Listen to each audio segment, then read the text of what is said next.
With us now in studio is Jeremy Saltan, the Director of English Operations for Yamina, and ROBI DAMELIN, the spokesperson for Parents Circle Families Forum for bereaved families. Thank you both so much for being with us for this discussion. Jeremy, I want to start with you. I guess the issue on some level boils down to the fact that Israeli authorities are giving the shots to Israeli citizens, but they live in areas that are not part of sovereign Israel. They're not annexed lands. These are considered settlements. Why not just offer it also to the Arab neighbors who live sometimes just a few meters away? Well, what it comes down to is an issue of priorities. The government of Israel has responsibility first and foremost to its citizens. I mean, the primary job of government is to be able to provide security, safety, and health to its citizens. Now, of course, the money in which we've purchased this has also come from the Israeli taxpayer. It would make sense that he would want to be able to get it first.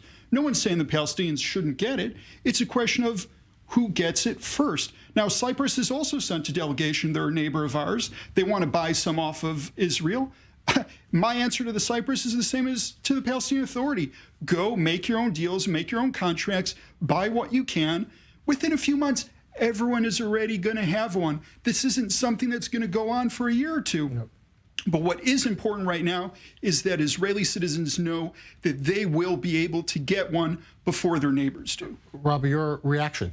Well, you know, I kind of ask myself if I'm my brother's keeper. And I think about the privilege that I've had, that I've already had one vaccination, and in a couple of days I'll have another, and that is an extraordinary gift. But then I have a Zoom with my Palestinian members of the Parents Circle, who all are bereaved, and they are the same age as me. And I think to myself, should I have done this if they can't get it?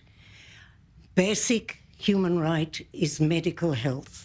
A basic human right, and also from a legal point of view, we are bound to supply vaccines, and more than ever, in the occupied territories. But my understanding is that under the Oslo Accords, it is the Palestinian Authority as an autonomous in their territories for health, for vaccines. It's their responsibility. Correct. I just want to ask you when the Oslo Accords were signed, and how can any Palestinian bring in a vaccine without permission from Israel?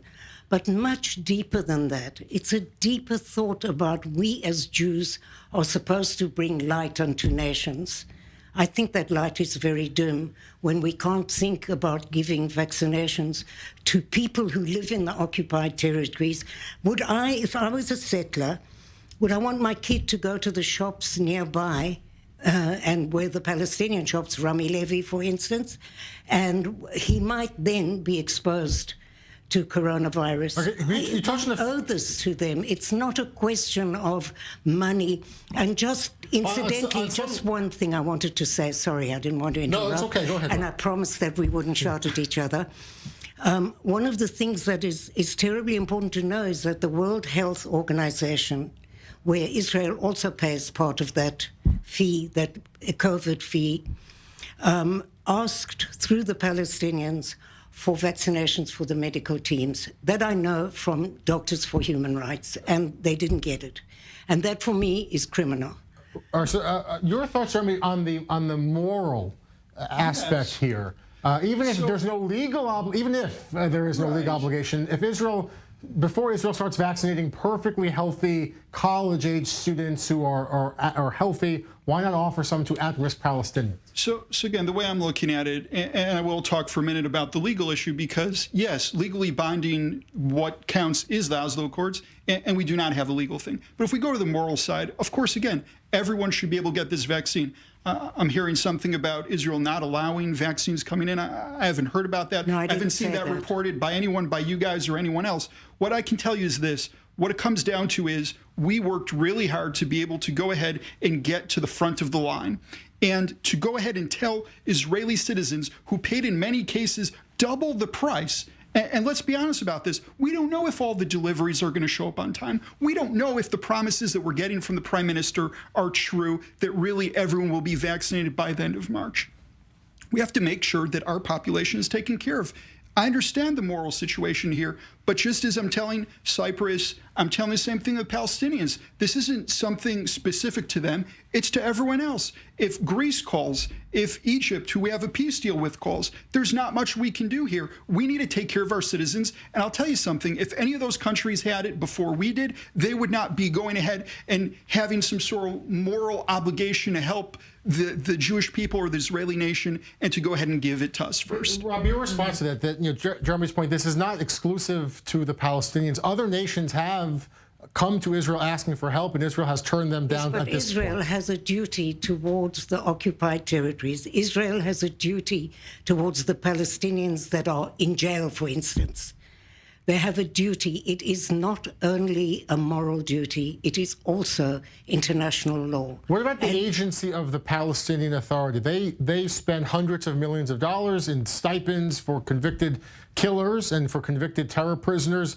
They have a budget. They could use the money to buy vaccines faster. But don't you think that we have a responsibility? When I feel about myself and when I look at Bushra and Ahmad and all of these women that I've known for so many years, how can I, in all conscience, turn to them and say, sorry, your friends, your colleagues? Yeah. These are women who've all lost children and all belong to the parent circle. And it's not only them. And I feel almost guilty when I talk to them. And we can't meet, but it's much deeper than that.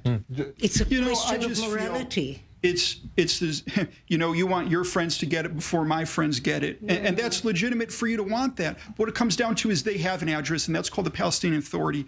And you mentioned about, the terrorists, the security prisoners in jail.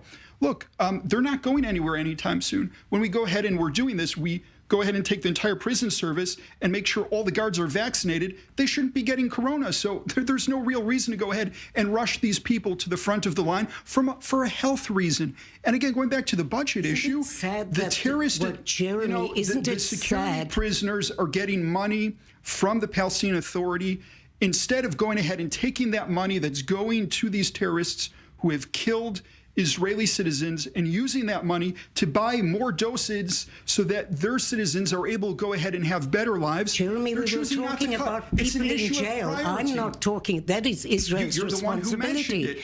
I'm talking people in jail. Listen, everyone's going to get a vaccination. Jeremy, nobody knows more than me what it is to lose a child in this country, in this conflict. But I also know that I have a moral standing here to take care of my brothers. And if we are ever to have peace, we have to make gestures. And not only gestures, this is a moral and it's also a legal obligation. When I think about Biden coming into power now, maybe this is an opening. And wouldn't it be extraordinary if Israel, with its public relations, which is wonderful all over the world, for all the vaccinations that they managed to give their public, and this should not be about PR. This is about people's lives. But it is a 47-year-old man died yesterday because they just couldn't get to him.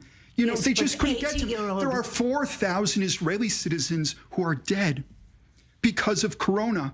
And I want to make sure that that number is as low as possible. And that is why we need to make sure that we get, again, everyone should get a vaccine. No one is arguing. Of course they should. You are saying that we should prioritize the Palestinians. No, I didn't say we should prioritize. I say we should be at the same time. And if I think about an 80-year-old man in the West Bank, he deserves just as much as me to get a vaccination. I need to jump in here. I appreciate the civility of this discourse and the passionate arguments. It's important as this discussion continues to be part of the public and international discourse at this time as the vaccine rollout continues. Mr. Jeremy Saltan and ROBI DAMELIN, thank you so much for being with us. I really appreciate your time. Again, the Director of English Operations for Yamina, also is the spokesperson for Parents Circle Families Forum. Both of you, thank you so much for this discussion. Really appreciate it. Thank you.